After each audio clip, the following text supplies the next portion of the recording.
Time Warner Cable is pleased to be an underwriting sponsor for Carolina Week. Coming up on the October 31st edition of Carolina Week. I'm Susan Tart. I'll tell you what Chapel Hill police are doing to keep Halloween safe. I'm Monica Carper. I'll tell you why local officials are concerned about businesses on Franklin Street. In sports, will home field advantage follow the baseball team to a new temporary home? And will the weather be tricking us or treating us? Weathercaster Johnny O will let us know. All that and an early start to the spooktacular fun. Carolina Week starts right now.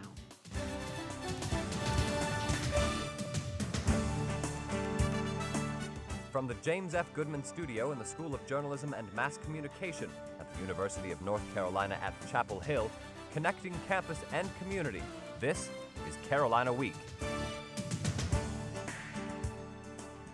Hello and welcome to the Wednesday edition of Carolina Week. I'm Sarah Huffman. And I'm Adam Rue. Thank you for joining us. Students have been looking forward to it for a whole year, Halloween on Franklin Street. Susan Tart is downtown, and Susie, the countdown has already begun. In just a couple of hours, this street will be the site of the biggest costume party of the year. But Chapel Hill police say they're prepared. It's not called Chapel Thrill for nothing. People and devils come out in the thousands to celebrate Halloween. It requires more police than when the Heels win a national championship. With so many people in a small area, Pastor Simpson of University Baptist Church is surprised the churchyard doesn't get damaged. We come up here holding our breath every morning after Halloween and think, oh gosh, what are we going to find? But up till now, we haven't had that problem. Chapel Hill Police Department Lieutenant Kevin Gunter says that's because months of planning keeps problems to a minimum. This is something that we do every year. I think we do a good job with the number of people we have. We have really a low number of incidents in relation to the number of people that we have that actually come to Halloween. So we do our very best to keep everybody safe. Police expect 75,000 people to show up this year. They'll have nearly 400 officers in uniforms.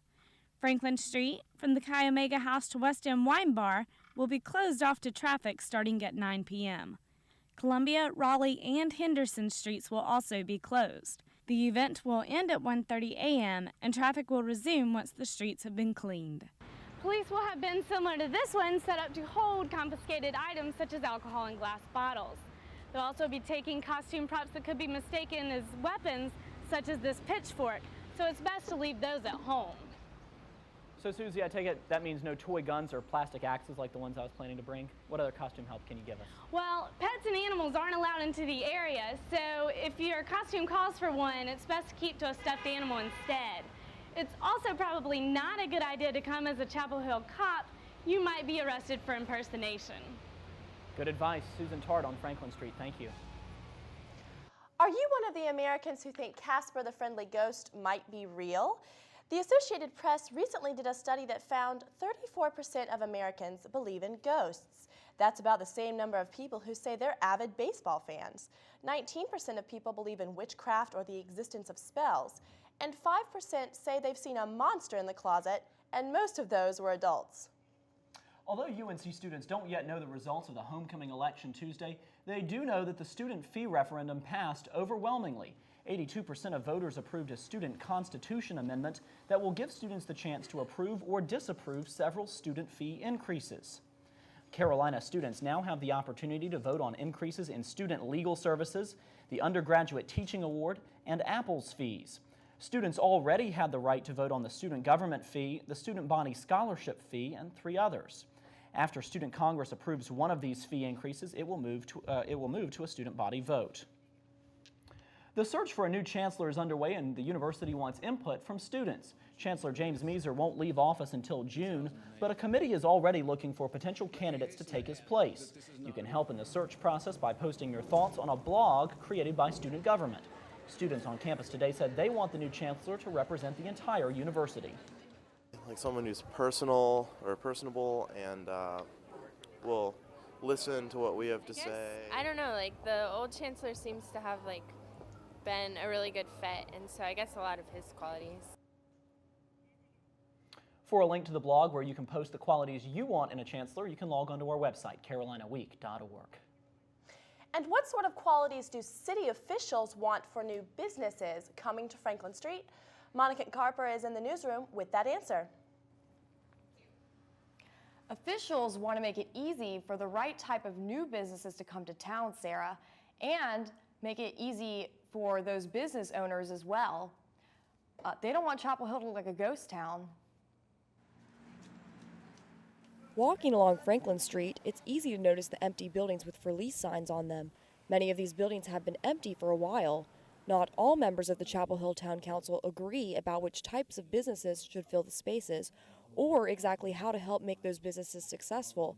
But Town Council candidate Penny Rich says the buildings on Franklin Street can't stay empty forever. We can't just let landlords sit on these properties for a year or 2 or 3 or 4 and never fill them. Rich says the town should make landlords who keep their properties empty pay fines or higher taxes.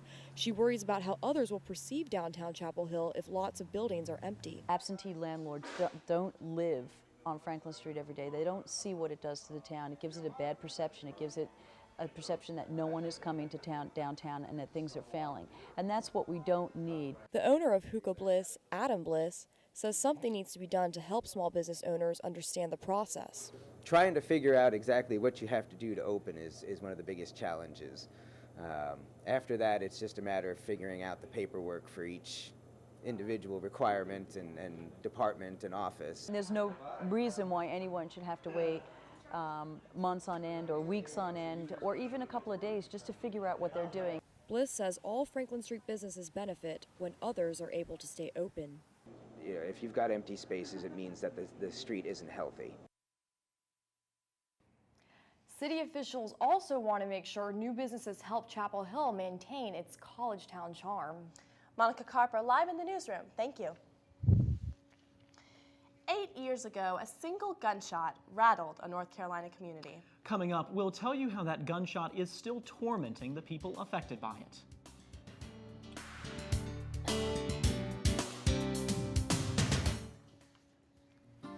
Downtown Chapel Hill restaurants offer over 15 different cuisines.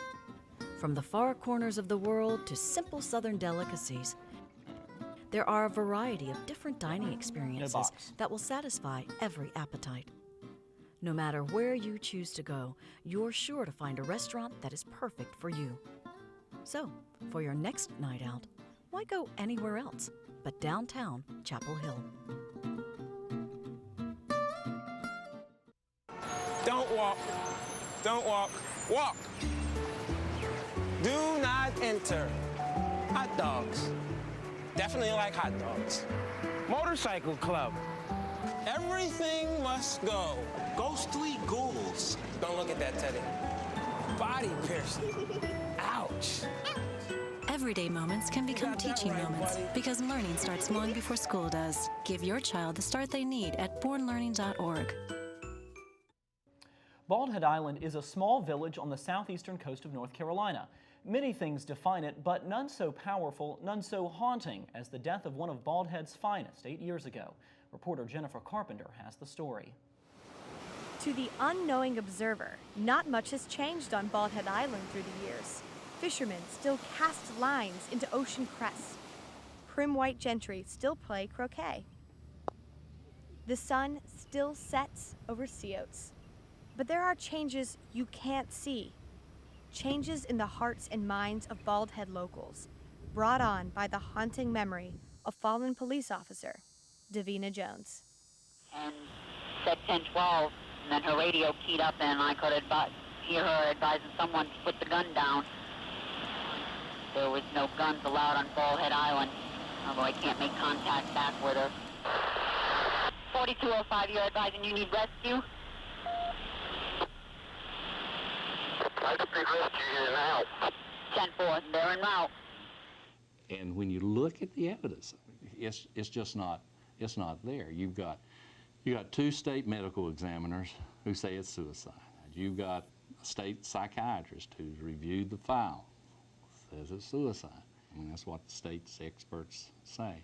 Rex Gore is Brunswick County District Attorney. In the opinion of the state of North Carolina, Davina Jones committed suicide. Well, I think the case is solved, and you have to base your feelings about what happened on the evidence that's in place. It points to a decision that she was not murdered. that she chose a different path. Whatever Davina Jones chose or did not choose has led at least her family on a path for answers, a fight for their daughter's good name. And I'm a firm believer, and I'll go to my grave believing this has been guided by a higher being. Davina's parents, Loy and Harriet Buff, have been preserving her memory for 8 years. They seek proof of what they believe was a homicide, not a suicide. So we were going to fight this, no matter what it took or how much it cost us, because we knew her, to prove that she did not do this. The Buffs examined the evidence themselves and took their claims to the North Carolina Industrial Commission. In 2005, the North Carolina Department of Justice declared Davina's death undetermined.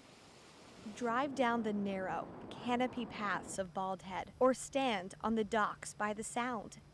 It's quiet. Nothing much has changed in Brunswick County, including the DA's ruling. In light of what we knew from the medical examiner and the other experts who testified, we're just not in the position where we were going to reopen the case. But that doesn't stop the family from fighting or blaming Gore for Brunswick County's refusal to reinvestigate. I'll die telling him that he is a coward. For the rest of their lives, Loy and Harriet will defend their daughter's reputation. They have their fond memories, pictures, and their stories to fuel them. And they have her last words. The last words she'd ever speak on police radio near the old Baldy Lighthouse. 4206. 10-4, show me out with 3. Stand by, please. Well, maybe we're going to have a gun here on Bald Head Island, okay? Come on, do me a favor. Put down.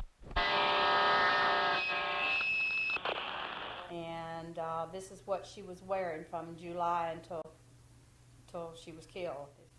Makes me sick in my stomach that they played that game with me, played that game with our family, and especially did that to Davina. And the gall that Sheriff Hewitt had to give me an American flag that Jesse Helms got from the Capitol of the United States and put it in my arms and played that game with me, you don't want to hear what I really think.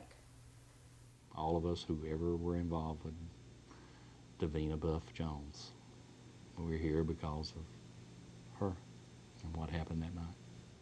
Not much has changed on Bald Head Island through the years. Loy and Harriet still fight for a ruling of homicide. Rex Gore still believes it was suicide. And the memory of Davina Jones is still haunting this tiny village. Unlike the footprint in the sand, Davina's memory has not washed from Bald Head Island. Her parents say it never will. At Bald Head Island, I'm Jennifer Carpenter. Carolina Week. Next week, the effect this case has had on the island's town manager, who thinks it was murder, not suicide. You probably are used to turning your clocks back on the last Sunday in October, but thanks to the Energy Policy Act of 2005, you'll need to set your alarm clock for an hour later this Sunday, November 4th. This helps save energy because we won't have to turn on lights quite as early during this week. But be aware, computer experts advise that you should check your electronic devices, VCRs, alarm clocks, and some computers might not update correctly. The UNC chapter of Delta Upsilon began a long-term commitment in assisting the Orange County chapter of the American Red Cross yesterday. DU kicked off its new partnership with the Red Cross by hosting a blood drive. Each donor had to register, complete a questionnaire, and give a pint of blood. DU expected at least 25 people to donate, the greatest number the Bloodmobile could accommodate in a 3-hour time span. New laws popping up across the South have some questioning whether the fashion police have overstepped their bounds. Local governments in Georgia, Louisiana, and Texas are considering or have already passed ordinances cracking down on saggy pants. Punishments include fines and even jail time.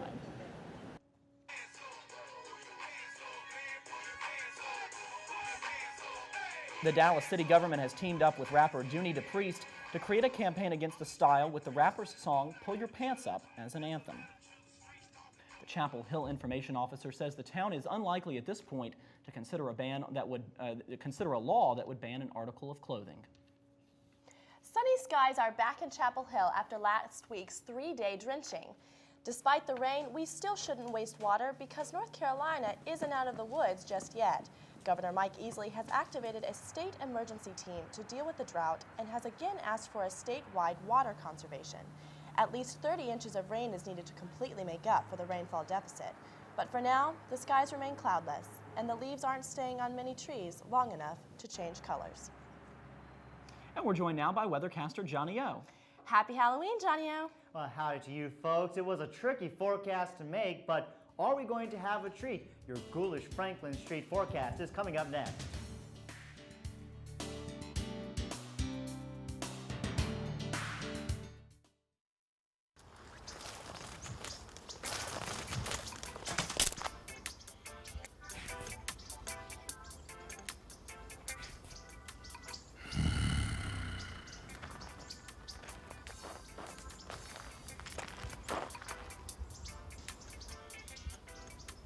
Oh, I'm sorry. I'll put that out.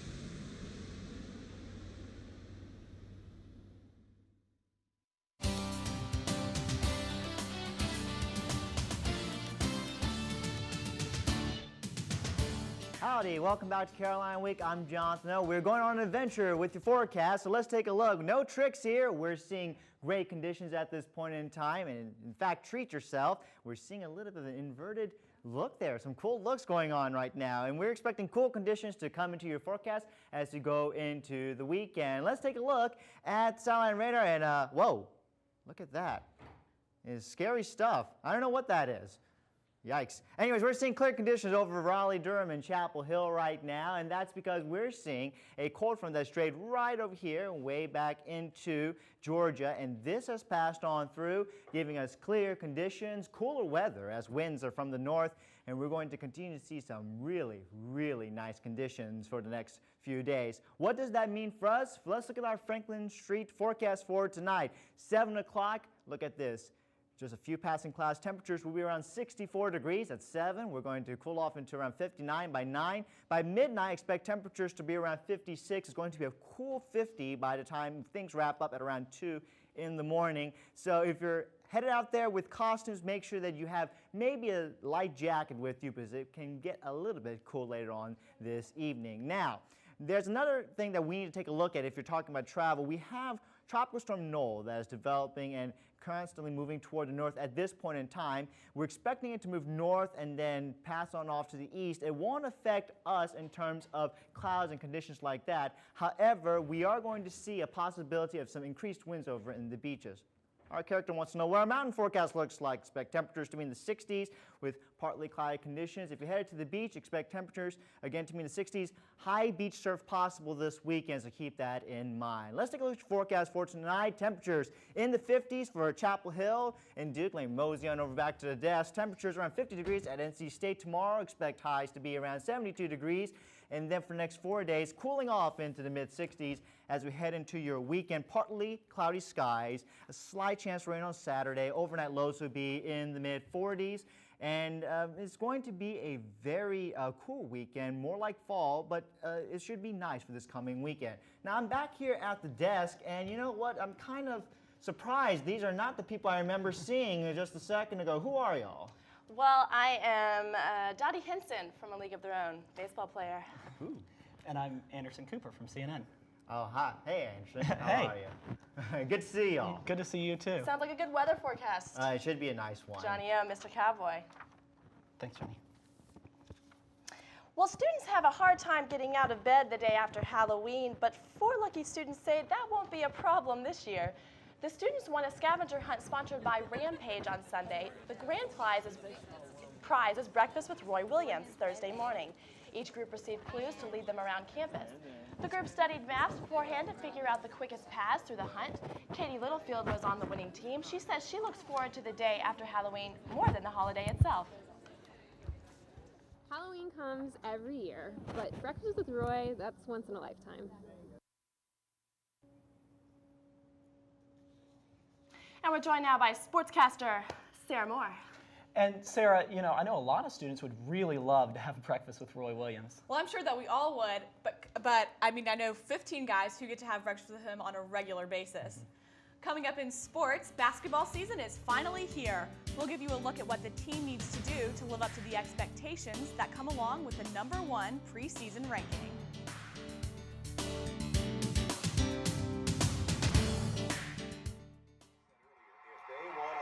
Come on, come on. And it's a block. What? What kind of kick was that? You've got to be kidding me. Hey, hot shot. Sounds like you know a lot about the game. You should put that to use. Come on, let's go take a jog. There are plenty of ways that you can volunteer in your community. Just figure out what you like to do and pass it on to others. And you know what? You can have a lot of fun doing it too. Pick those knees up. Keep going. Pick those legs up. Let's go.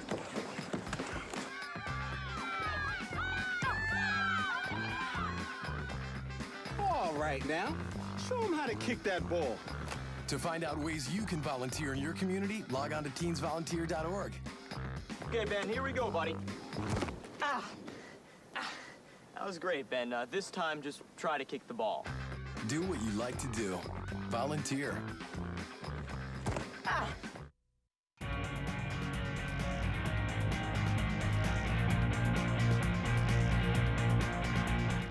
Welcome to Carolina Week Sports. I'm Sarah Moore.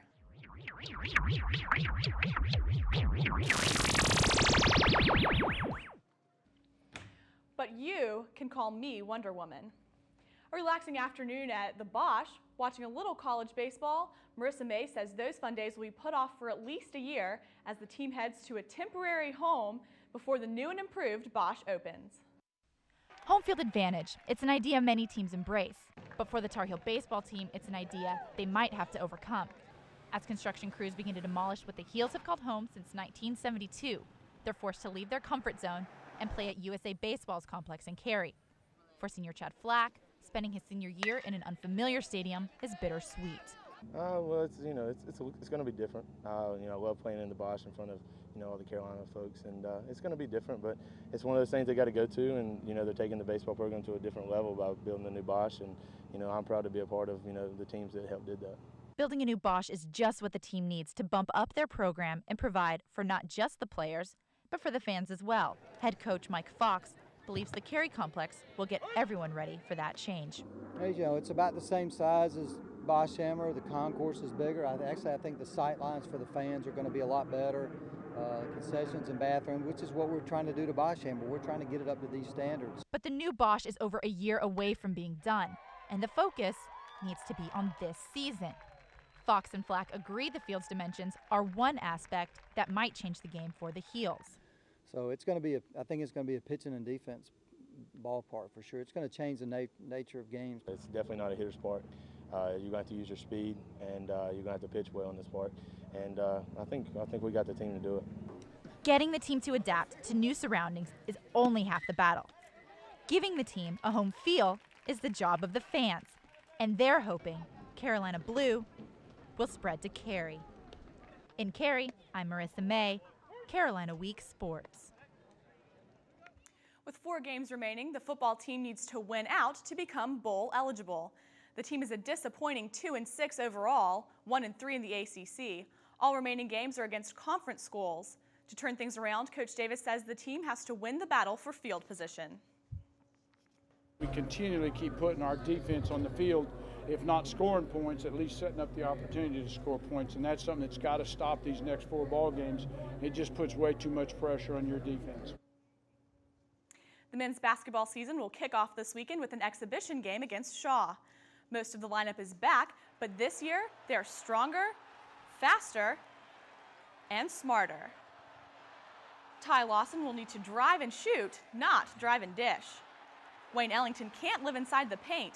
He needs to make some threes. Stevenson and Thompson will need to step up their game on the court because Brandon Wright is making his blocks for the NBA this year. But the one thing we all know will ensure success for the Heels is Danny Green dancing before every game. The women's volleyball team gave its fans a treat last night versus rival NC State. The Tar Heels dominated the match against the Wolfpack, sweeping them 3-0. The Pack provided a little scare in an exciting second game, which brought Snow White to the edge of her seat. The Heels rallied to win the game with kills like this one, and a convincing Game 3 win extended the ladies' winning streak against NC State to 18. Coach Joe Segula says it's always nice to win this rivalry match.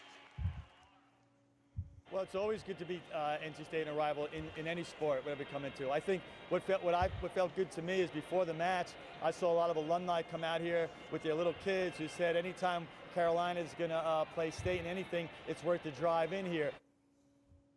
Well, I know that a lot of the volleyball teams can probably be seen, a lot of the volleyball players can probably be seen out on Franklin Street tonight, but I'm a little worried about going out. After Susie's package, I don't know what the police are going to do about these guns. I'd be worried too. Yeah, they're scary. Thank you, Wonder Woman. Well, as you can see, we're all pretty excited for Halloween here at Carolina Week. Coming up, we'll show you some people who got started with the festivities a day early.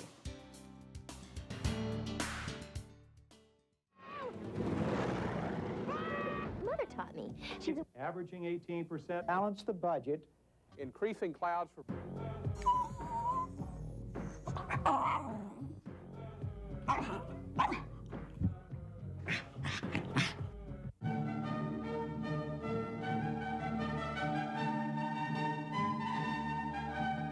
UNC TV.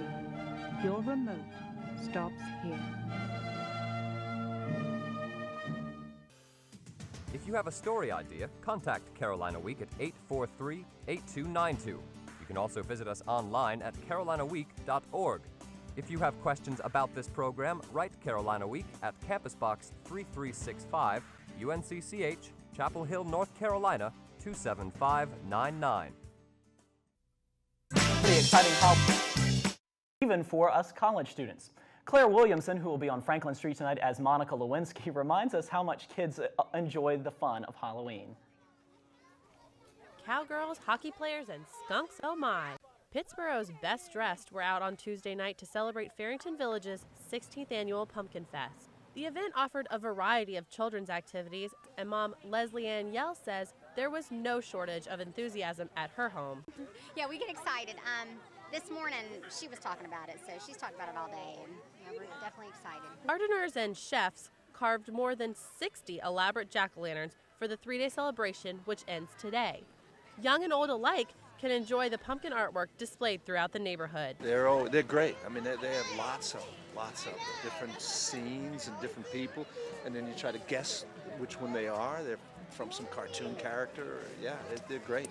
Organizers anticipated more than 300 people attended festivities, which were open to the public.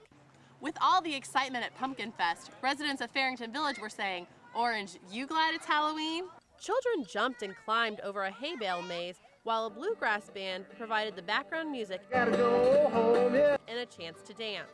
But what did the children like to do the most? See pumpkins.